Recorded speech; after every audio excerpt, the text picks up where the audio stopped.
Chapter 1, Captain Yawn was the sleepiest pirate on the sea. He didn't shout, "Ahoy!" like the other pirates. He yawned it. "Yahoo-hoy!" he said, stretching his arms and blinking slowly. His ship, the Snoozer, was big and cozy. It had soft hammocks instead of hard beds, the sails were made of warm blankets, and the flag? A pillow with a sleepy face on it. Captain Yawn had a very special job. He sailed the dreamy sea, looking for treasure, but not gold or jewels.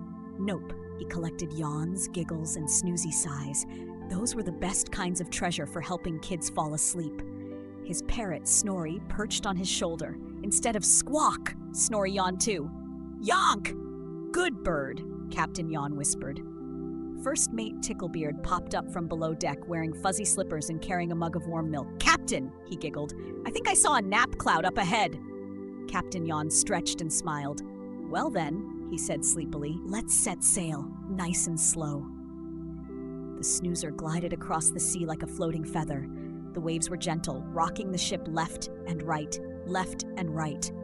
Captain Yawn took a deep breath. "Let's all try a big pirate breath together," he said. "Breathe in through your nose like you're smelling cookies, and blow out like you're puffing into a sail."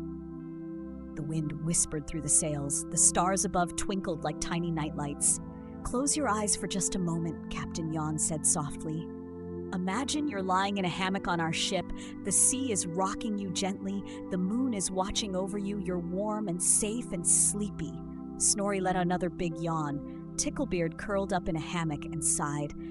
The ship floated quietly through the night, ready to find the next treasure of giggles. But something silly was coming, and Captain Yawn would need all the calm in the world to stop it. Chapter 2. The Snoozer sailed on under the sleepy stars. Captain Yawn looked out over the water. The waves were smooth as mashed potatoes. "Perfect night for giggle treasure," he whispered. First mate Ticklebeard climbed the mast with a spyglass. He squinted, then let out a tiny laugh. "Hee! I see them, Captain! Giggles straight ahead!" Captain Yawn nodded slowly. "Let's float on over very gently." In the distance, glowing giggle bubbles bounced in the sky. Big ones, little ones, some shaped like smiley faces. Each bubble wiggled and jiggled and made the tiniest sound. "Hee-oo! Hee-hee-hee!" Snorri flapped his wings and giggled, "Yonk-hee!" The bubbles floated down toward the ship. Captain Yawn pulled out a soft, silver net.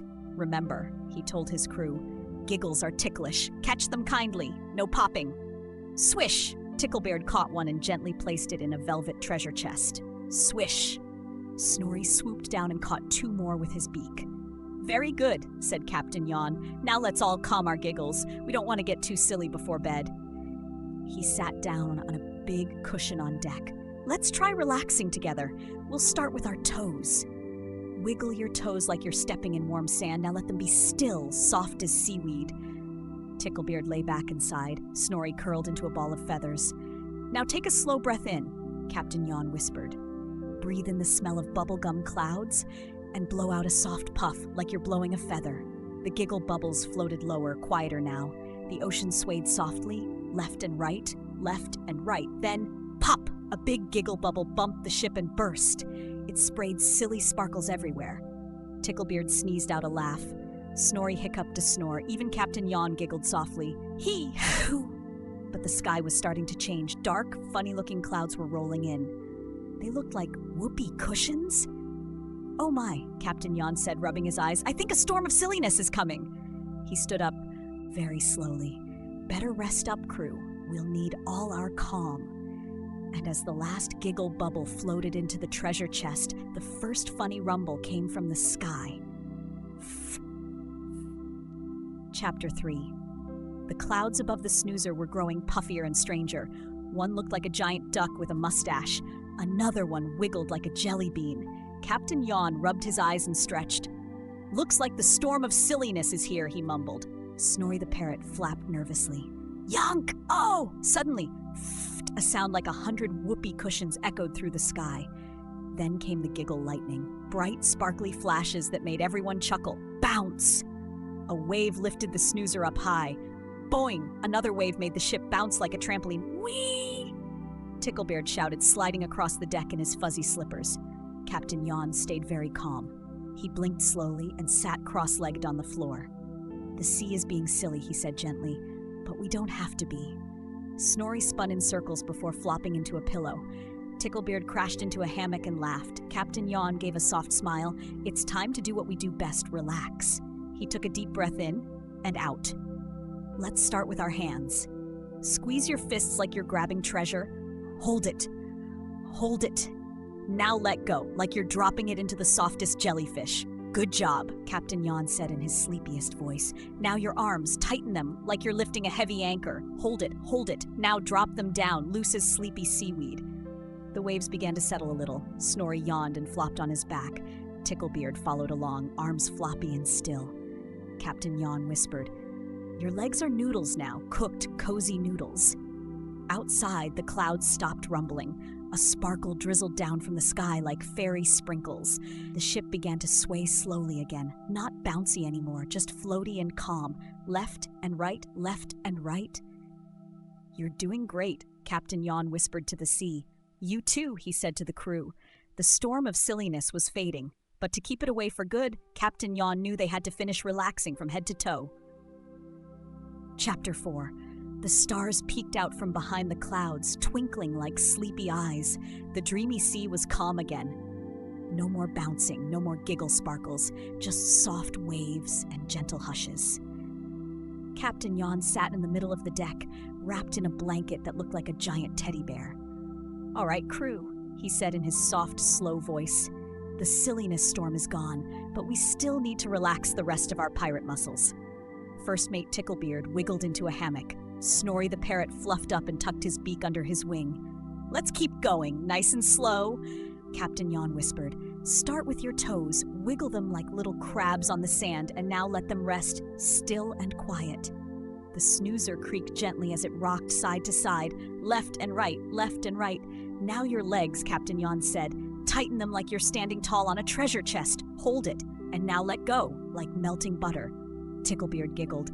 "Melty pirate legs," he whispered, then yawned a big yawn. Captain Yawn smiled sleepily. "Your belly is next. Make it strong like you're blowing up a balloon. Now let it go soft, like a balloon that's floating down." Snorri gave a quiet yonk. His little belly went up and down, slow as the tide. Captain Yawn looked around. Everyone was calm. The stars were twinkling like nightlight treasure. The waves made a shh sound as they kissed the ship. "Almost there," he whispered. "Let's do our arms again. Stretch them out like you're reaching for a hug. Now let them drop like sleepy noodles." The ship rocked, the sails flapped softly, and Captain Yawn's voice got even quieter. "Now your face," he said gently. "Make a big pirate squint like you're looking for land, and let it go, smooth and soft like a jellyfish in pajamas." Ticklebeard was smiling. Snorri was snoring. Captain Yawn leaned back on a pillow and yawned the biggest yawn yet. "Your whole body is relaxed now, from your toes to your nose. You're ready for dreaming." And with that, the last treasure chest closed with a quiet click. Inside, the giggles and yawns glowed like starlight. But the journey wasn't over just yet. There was still one place left to go, Dreamland. Chapter 5. The Snoozer floated quietly now like a feather on a sleepy breeze. The storm was gone. The sea was calm, and the night was full of stars. Captain Yawn tucked the treasure chests full of yawns and giggles into a cozy corner of the ship. They glowed softly, like little nightlights made of dreams.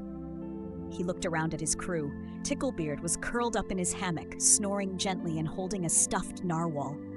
Snorri the parrot was fast asleep, his feathers rising and falling with each tiny breath. Captain Yawn stretched his arms one last time and smiled. "We've had a big night, crew," he whispered. "But now it's time for the best treasure of all, sleep." He lay down in his own hammock, rocking slowly as the ship drifted across the dreamy sea. "Let's float together," he said in a voice as soft as a lullaby. "Imagine you're in your own little boat. It's warm and it's comfy, and you feel safe inside. The water sways you gently, left and right, left and right."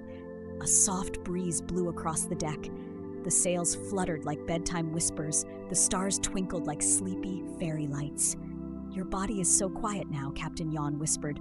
"Your arms are resting, your legs are still, your belly moves slowly like the sea." The Snoozer glided through the night, past moonlit clouds and whispering waves. Captain Yawn closed his eyes.